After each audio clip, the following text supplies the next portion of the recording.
अस्सलाम वालेकुम students, how are you? Okay, जैसे कि आपको नॉलेज है इसके अबाउट कि हमारे पास वेन डायग्राम का टॉपिक स्टार्ट है। तो हमने पिछली दो वीडियोस में पहले यूनियन ऑफ टू सेट्स के कुछ कंडीशंस पढ़ी थी और उन कंडीशंस को लेके वेन डायग्राम कैसे ड्रा होती है वो हमने स्टडी किया था। फिर सेकंड वीडियो में इसी तरह इंटरसेक्शन के बारे में कुछ कंडीशंस पड़ी थी। तो वेन डायग्राम के बारे में जैसे मैंने यहाँ लिखा और मैंने पिछली वीडियोस में आपको बता भी चुकी हूँ कि वेन एक मैथमेटिशियंस थे और वेन डायग्राम बेसिकली हमारे पास रिप्रेजेंटेशन है सेट्स की रिप्रेजेंटेशन है और ये मिनिमम टू सेट्स के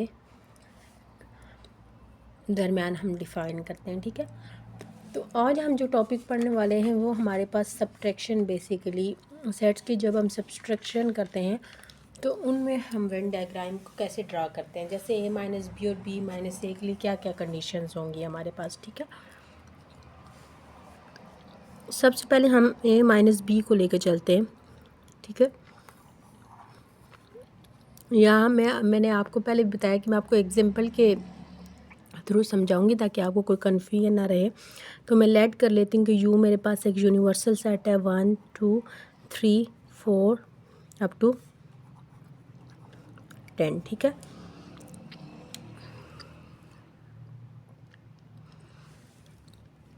a इक्वल टू a मेरे पास है जैसे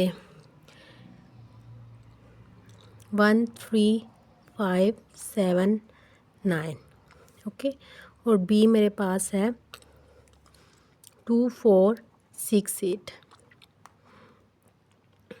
ठीक है, तो यहाँ जब a माइनस बी में फाइंड आउट करूँगी तो मेरे पास क्या आ जाएगा, एम्प्टी क्या आ जाएगा, a minus b means a में से b के एलिमेंट निकलेंगे तो b का कोई भी एलिमेंट a में नहीं है तो ये एलिमेंट्स वापस ऑटोमेटिकली मेरे पास आ जाएंगे 1 3 5 7 9। ठीक है, तो मुझे अब देखें इसकी वेन डायग्राम हमारे पास कैसे ड्रा होगी। ये मेरे पास यूनिवर्सल सेट आ गया और ये मेरे पास ए आ गया और बी आ गया। अब मुझे देखें a माइनस बी में मेरे पास क्या है, a के सारे एलिमेंट्स वापस आ गए। तो यहाँ जो शेड होगा वो a का जो सेट है वो पूरा शेड हो जाएगा। ये मेरे पास फर्स्ट कंडीशन है। ठीक है, फर्स्ट कंडीशन क्या है, जब मेरे पास a और b में कुछ भी कॉमन ना हो। ठीक है,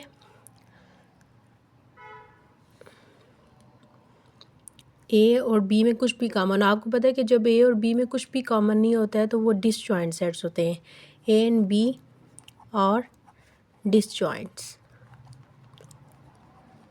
सेट। ठीक है, ये फर्स्ट कंडीशन है इसकी।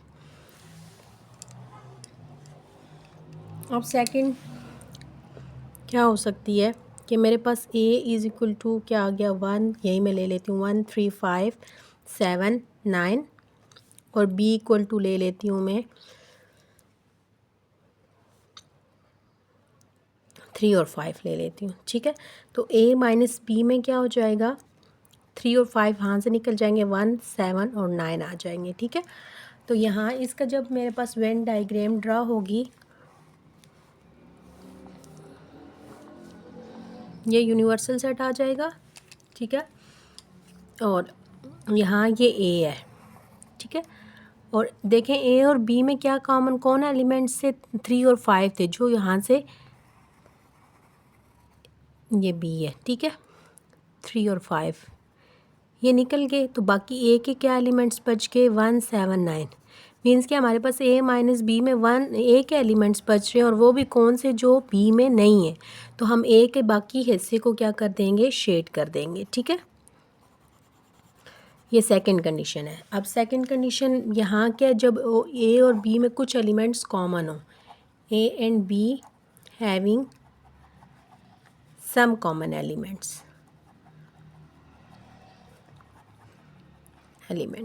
ओके। अब थर्ड कंडीशन क्या हो सकती है हमारे पास,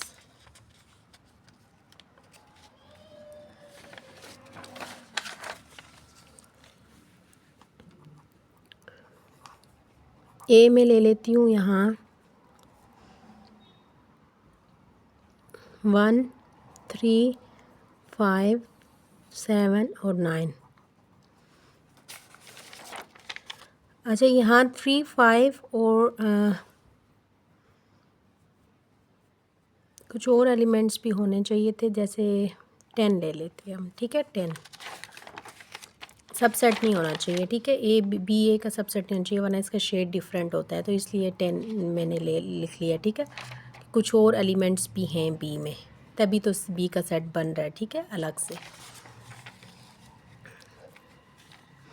अब यहाँ 1, 3, 5, 7, 9 है, और बी में ले लेती हूँ कि 7 और 9 है, ठीक है। अब यहाँ जब मैं ए माइनस बी करूँगी तो मेरे पास आ जाएगा 1, 3, 5।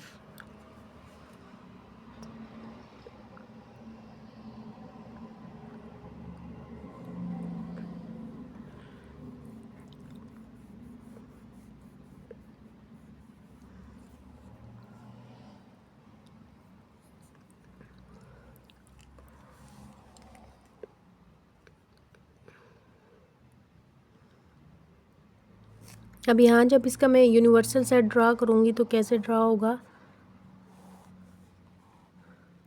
ये मेरे पास यू है,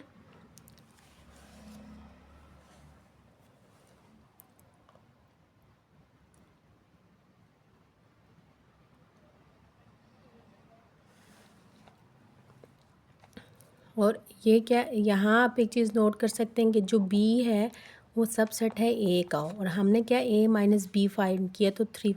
अब ये ए आ जाएगा और बी क्या आ जाएगा, इसके अंदर आ जाएगा, क्योंकि बी इसका क्या सबसेट है, और सबसेट में कौन से एलिमेंट आ रहे हैं, जैसे 7 और 9 आ रहे हैं, और जो माइनस हो गए, तो यहाँ जो बाहर वाला ए जो पार्ट होगा, क्योंकि ए माइनस बी है तो ये शेड हो जाएगा, ठीक है, क्योंकि ए के एलिमेंट्स बच गए हैं बाकी, ठीक है। देखिए 1, 3, 5 ए के एलिमेंट्स, तो ए वाला हिस्सा शेड हो जाएगा, और बी इसके अंदर आ जाएगा, लेकिन वो इसका शेड नहीं होगा। जब ये क्या कंडीशन है, जब बी सबसेट है ए का। इसी तरह जब अगर ए सबसेट हो बी का, for example a equal to मेरे पास क्या है, चौथी कंडीशन मेरे पास क्या है, ए मेरे पास फॉर एग्जांपल आ रहा है 7, 9 में ले लेती हूँ ए, और बी मेरे पास आ जाता है 1, 3, 5, 7, 9, ठीक है। अब ए माइनस बी में यहाँ क्या आ जाएगा,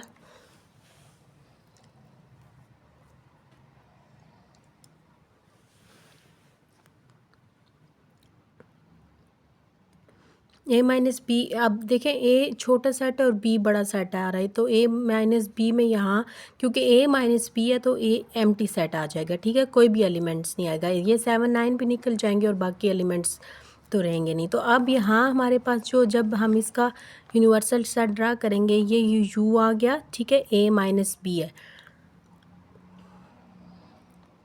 ए माइनस बी है, तो यहाँ मेरे पास क्या हो जाएगा, ए और ये बी, और ये एम्प्टी सेट है, एम्प्टी सेट आ गया, तो यहाँ कोई भी एलिमेंट शेड नहीं होगा, क्योंकि इसके ए माइनस बी में क्या आ रहा है, एम्प्टी सेट आ रहा है, ठीक है, तो कोई भी एलिमेंट शेड नहीं होगा।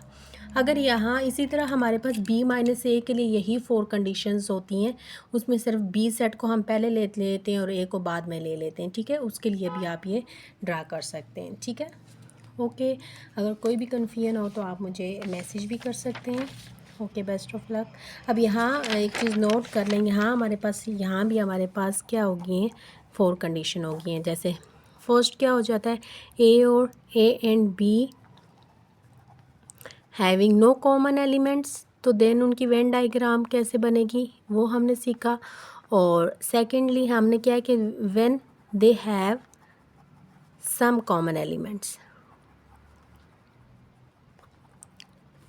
और तीसरी क्या थी कि अगर ए सबसेट हो बी का और बी सबसेट हो ए का, तो कैसे हमारे पास वेन डायग्राम्स ड्रा होती हैं, ठीक है। अब आपके पास कोई भी डिफरेंट क्वेश्चन आ जाए तो आपके जहन में ये स्ट्रेटजीज़ होंगी, तो आप इजीली उनको सॉल्व आउट कर सकते हैं। ओके, नेक्स्ट वीडियो में हम 2.2 एक्सरसाइज करके क्वेश्चन करेंगे। Okay student, best of luck, take care.